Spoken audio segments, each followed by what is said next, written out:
D'abord la revue de presse. Soisig Axel, est-ce que vous avez une idée de ce qui fait la une des journaux Édouard ce matin? Philippe.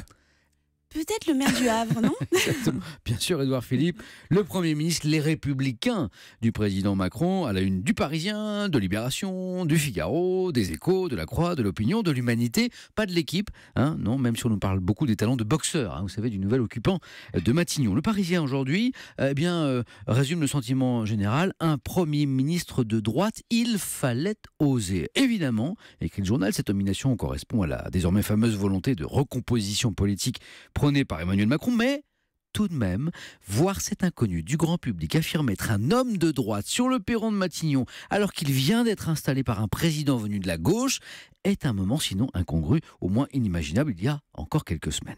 Si j'en crois les informations rapportées par la presse, la passion pour la boxe du nouveau Premier ministre serait assez récente, hein, son entraînement a commencé il y a 1 ou 2 ans. Reste qu'Édouard Philippe aime manifestement la mettre en avant lors d'une rencontre avec un journaliste du Parisien. Il affiche ostensiblement ses boutons de manchette en forme de gants de boxe. J'aime la bagarre, déclare-t-il. En même temps, au poste où il vient d'être nommé, il va être servi. Le registre bagarreur, en tout cas, inspiré vos journaux. Sa mission, casser la droite, ça c'est la une de Libération, avec une photo du Premier ministre. Soisig Axel, qu'est-ce que vous en pensez de cette photo? Regardez.